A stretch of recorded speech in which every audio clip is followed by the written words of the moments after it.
Halo, agak-agak telat dikit nih ya. Saya udah mau kita buat teman-teman yang lagi program diet, terus masih ngerasa apa ya, eh bawaannya lapar mulu gitu ya. Saya udah catet nih beberapa tips, beberapa tips buat teman-teman yang lagi menjalankan program diet, terus ingin. Kayaknya signalnya kurang bagus nih ya, jadi putus-putus tapi nggak apa-apa. Eh, jadi di sini saya mau sharing sama teman-teman adalah tentang mengatasi rasa lapar. Jadi dari pengalaman saya pribadi ya, sama saya juga sering baca-baca, sering eh, dari internet, dari buku tentang perasaan lapar. Jadi saat kita menjalankan program diet, terutama yang ingin menurunkan berat badan, pasti di awal-awalnya itu agak berat karena kita akan mengatur pola makan. Kita mengatur kebiasaan kita untuk konsumsi makanan dari yang biasanya mungkin setiap jam atau setiap menit, setiap menit nggak terlalu kebangetan kali ya, tapi bawa perasaannya pengen ngemil, pengen ngunyah sesuatu gitu ya. Nah, kali ini saya mau sharing tentang tips mengatasi rasa lapar. Mengatasi bagaimana caranya agar tidak makan berlebihan. Jadi dari kebiasaan kita itu ya, pada umumnya orang-orang itu akan memiliki rasa lapar. Nah, rasa lapar itu bisa dikategorikan menjadi 7 macam, ya, 7 macam. Jadi perasaan lapar itu bisa dikategorikan 7. Salah satunya itu yang pertama itu adalah perasaan physical hungry. Jadi rasa lapar itu kita bisa rasakan secara fisik ya. Jadi kita betul-betul ngerasa perutnya, kalau orang Bali bilang basangnya kreok-kreok gitu ya. Perutnya bergemuruh, kemudian kita kehilangan fokus, kemudian gula darahnya turun. Itu artinya tubuh kita memang benar-benar ngerasa lapar. Jadi tubuh kita benar-benar membutuhkan makanan pada saat itu.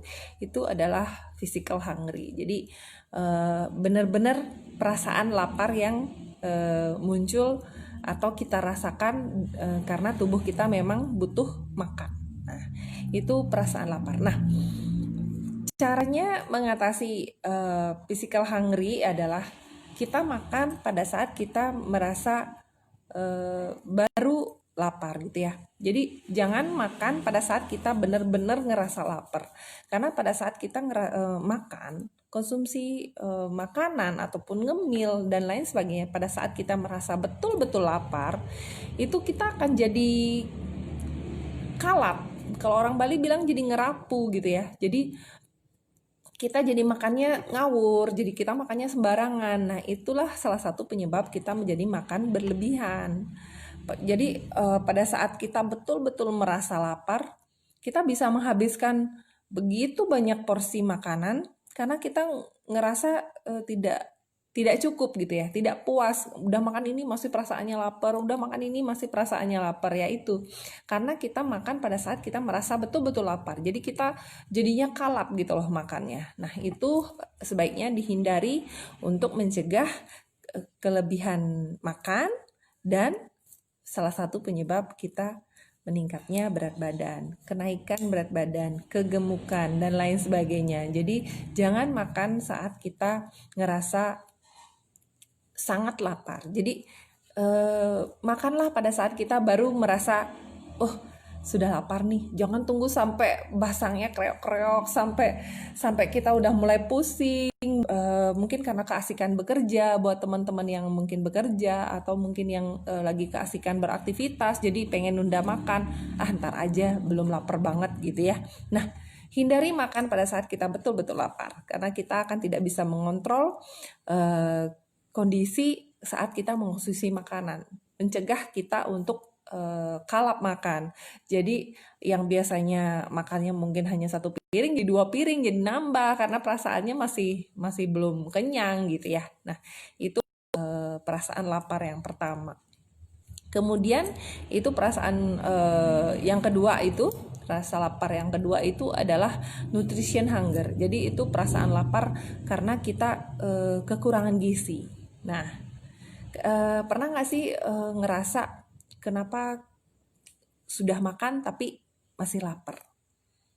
Contoh ya, saat mungkin banyak dari teman-teman kita juga atau kita sendiri suka makan makanan cepat saji, junk food atau craving food. Jadi misal suka makan burger gitu misal ya, atau suka makanan gorengan gitu ya.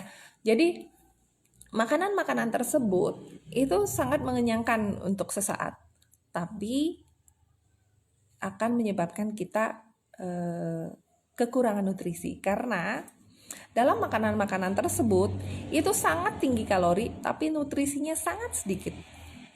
Jadi saat pemilihan makanan itu juga penting. Jadi kalau kita konsumsi makanan, jika nutrisinya tepat, nutrisinya lengkap, kita meskipun makan sedikit tapi cukup kenyang.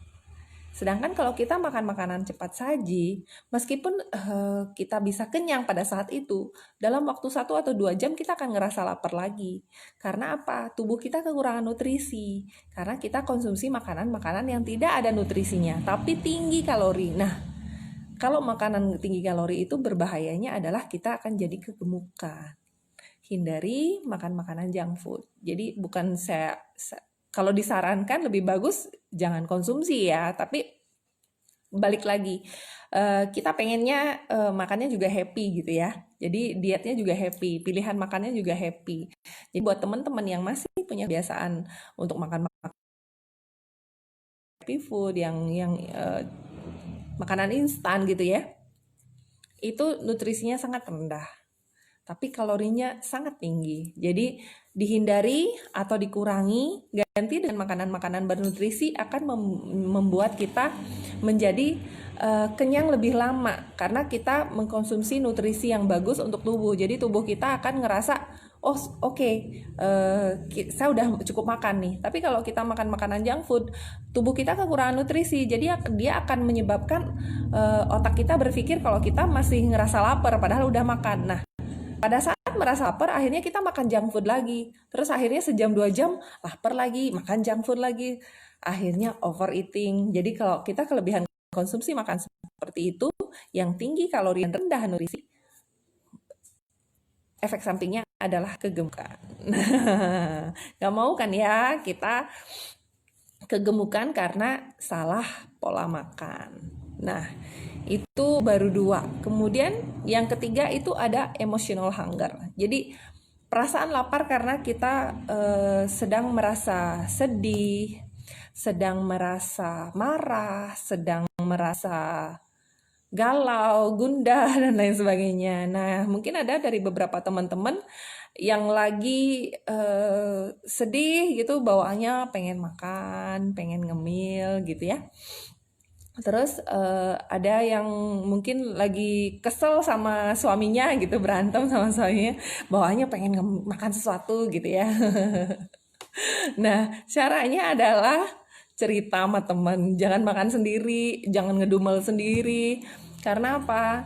Kita akan jadi tanpa sadar makan dengan kalap. Jadi makannya nggak dijaga, karena nggak ada yang nyapa ya, nggak ada yang negur, karena kita lagi emosi, lagi marah gitu ya, lagi makan gitu ya, lagi menikmati perasaan marah dan sedihnya. Jadi makannya nggak kontrol, nggak mau ya. Jadi kalau lagi bete sama keadaan tertentu yang kita alami, baik itu sedih, marah, kecewa, dan lain sebagainya tentang perasaan kita, sebaiknya cerita ke teman terdekat, cerita ke seseorang yang mungkin kalian akan sangat percaya untuk menghindari kelebihan makan. Karena ada yang negur, misal kalau udah makannya lebih dari beberapa suap, yuk stop, nanti kegemukan gitu misalnya. Seperti itu ya. Jadi emotional hunger itu juga berbahaya karena pada umumnya kita jadi kalau makan nggak terkontrol karena perasaan marah atau perasaan sedih yang kita rasakan. Pada akhirnya setelah perasaan marah dan sedih itu hilang, kita jadi ngerasa bersalah karena udah makan kebanyakan. Duh, gemuk lagi. Duh, makannya kebanyakan lagi, seperti itu. Jadi kan efek sampingnya ke kita sendiri. Nah, jangan ngerusak tubuh cuma gara-gara kita emosi gitu ya. Jadi perlu dihindari buat teman-teman, itu tips dari saya. Kemudian yang kelima itu adalah hormonal. Jadi perasaan lapar karena hormonal. Nah, buat para wanita, remaja, putri, ibu-ibu, dan lain sebagainya, ini pasti pernah ngalamin. Kita pasti ngalamin. Hormonal hunger adalah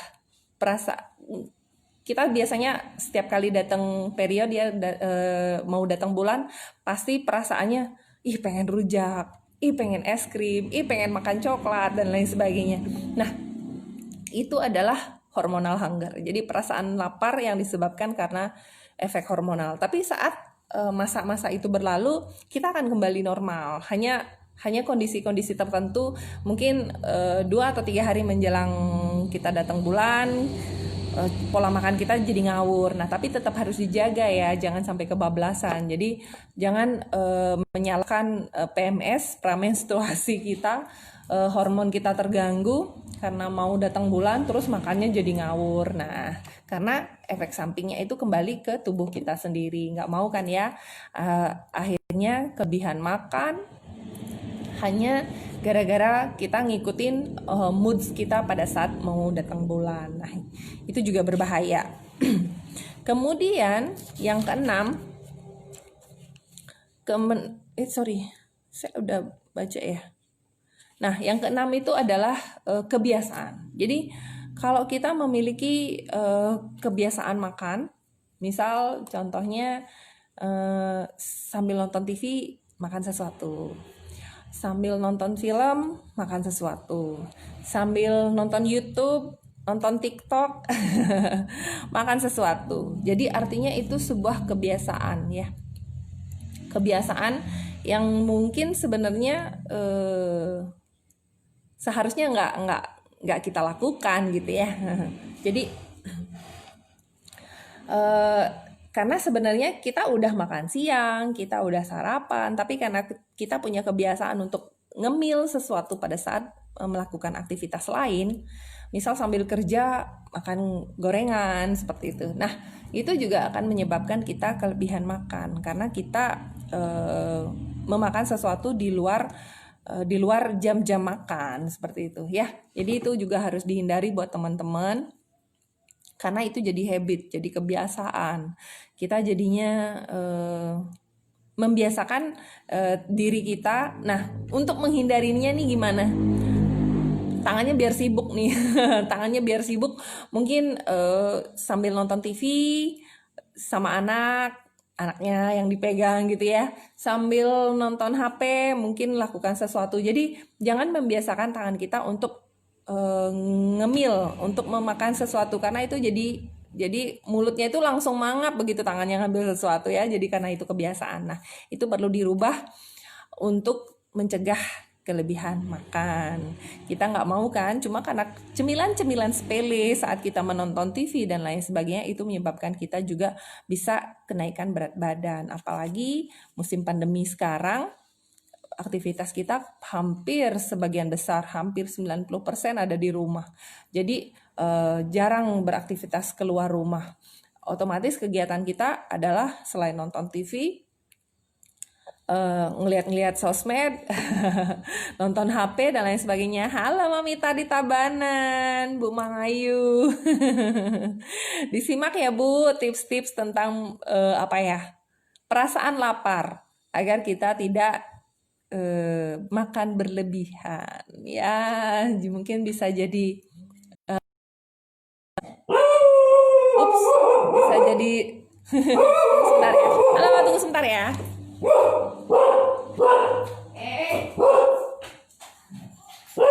Ya. Bentar, tapi kayaknya nggak ada saldo. Oke, dari kemarin sekolahnya tak bisa. Ini yang oke.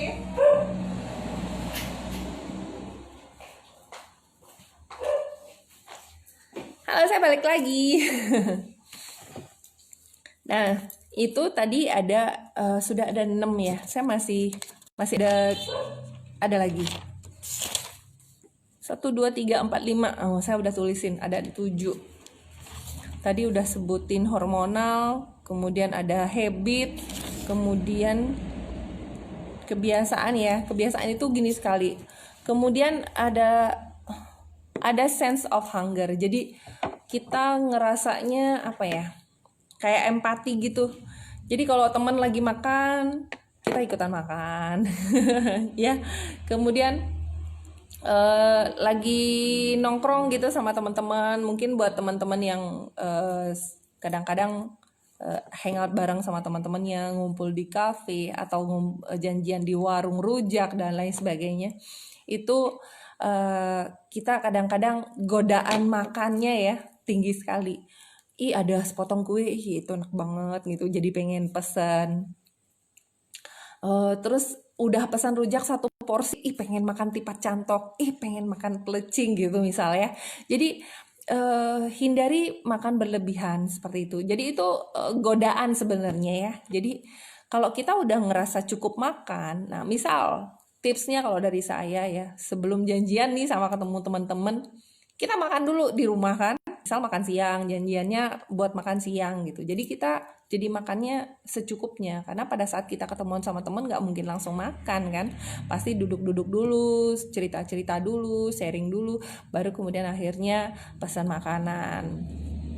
Jadi di situ ada yang perlu kita hindari. Jadi gini, misal kalau pengen makan sepotong kue, itu tidak akan menyebabkan kegemukan, karena kita kan hanya makannya pelan-pelan. Nah gini, tips dari saya adalah cara menikmati makanannya biar kita betul-betul kenyang dan puas adalah makan pelan-pelan.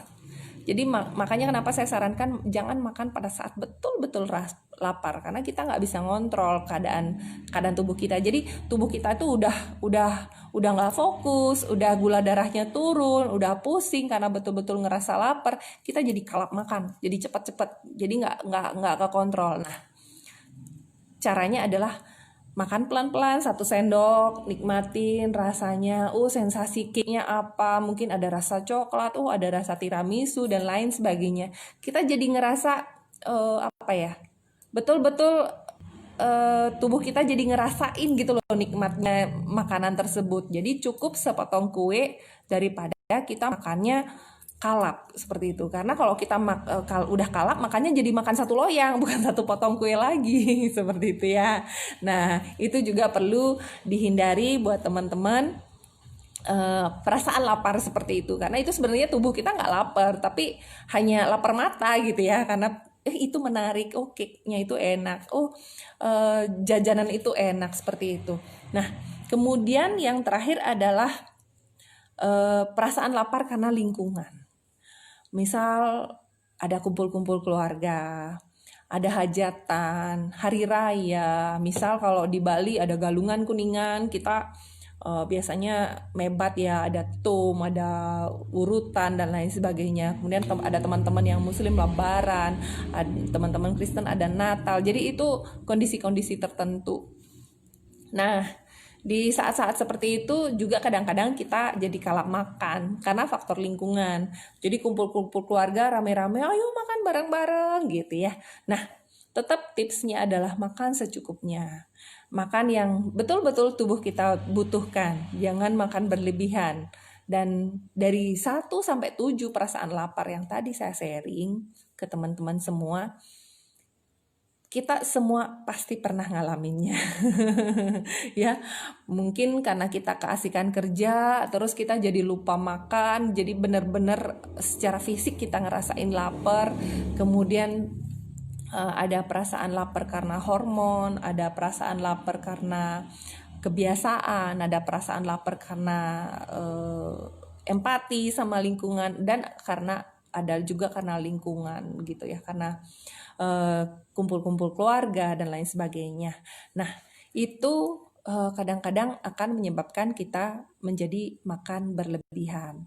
Jadi, untuk menghindari hal-hal tersebut, kita perlu untuk mengatur pola makannya. Jadi, tanya lagi deh ke diri sendiri, apa tadi saya udah makan ya? Apa tadi yang saya makan tuh udah cukup ya? Apa nutrisinya penting ya gitu ya? Jadi, saat kita sudah cukup makan, meskipun sedikit dan nutrisinya lengkap, itu perasaan akan kenyang lebih lama. Contoh misalnya kalau saya misal masak nasi putih sama masak nasi merah atau nasi hitam, itu lebih kenyang lebih lama kalau saya makan nasi merah atau nasi hitam, karena nasi merah sama nasi hitam itu seratnya lebih tinggi daripada nasi putih, misal seperti itu. Terus kalau buat teman-teman misal kalau kita makan makanan sehat, nasi plus sayur dan tempe, tahu, nutrisinya lengkap buat tubuh, itu akan lebih mengenyangkan daripada kita hanya makan burger yang double cheese misal. Itu keju udah 2 slice, itu udah kalorinya udah tinggi tapi nutrisinya rendah, karena itu isinya roti, sepotong daging, ada acar dan lain sebagainya, dibandingkan dengan kita konsumsi nasi campur misal yang kita konsumsi di rumah, itu jauh lebih lengkap nutrisinya yang dibutuhkan oleh tubuh. Jadi kalau pengen dietnya maksimal, perhatikan juga asupan makanan yang kita konsumsi. Nah, untuk kondisi-kondisi tertentu seperti yang saya jelaskan tadi, misal keluarga, terus hari-hari raya tertentu kita makan-makan banyak, jangan khawatir. Minum balance tea 15 menit sebelumnya, bebas makan. Ya.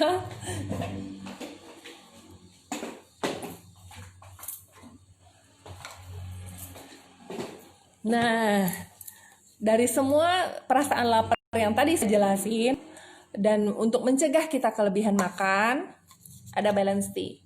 Jadi balance tea ini 100% herbal, ada untuk membakar lemak, ada untuk menekan nafsu makan. Nah, biar nggak makan berlebih ya, biar nggak ngemilnya juga bablas gitu ya.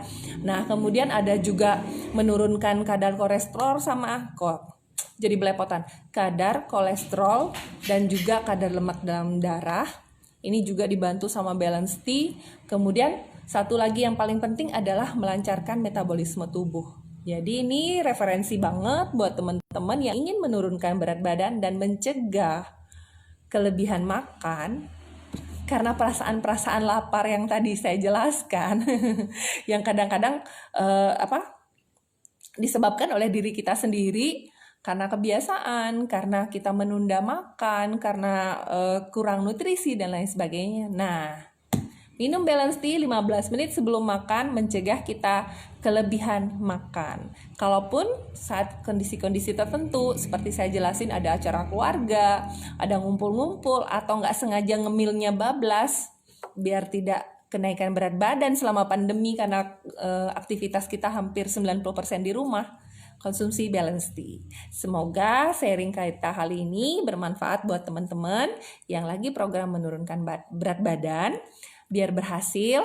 Kalau saya berat badannya sekarang sudah 66,7, masih pengen nurunin sih, tapi suami saya udah keberatan. Oke, jadi saya udah hanya mengatur pola makan agar berat badan saya stabil dan ingin mengecilkan beberapa bagian tubuh yang masih kurang kencang ya. Jadi mungkin masih ada tumpukan lemak sedikit, misal di perut, sedikit di pinggang sama di pinggul, paha sudah mulai ramping sedikit yang biasanya besar.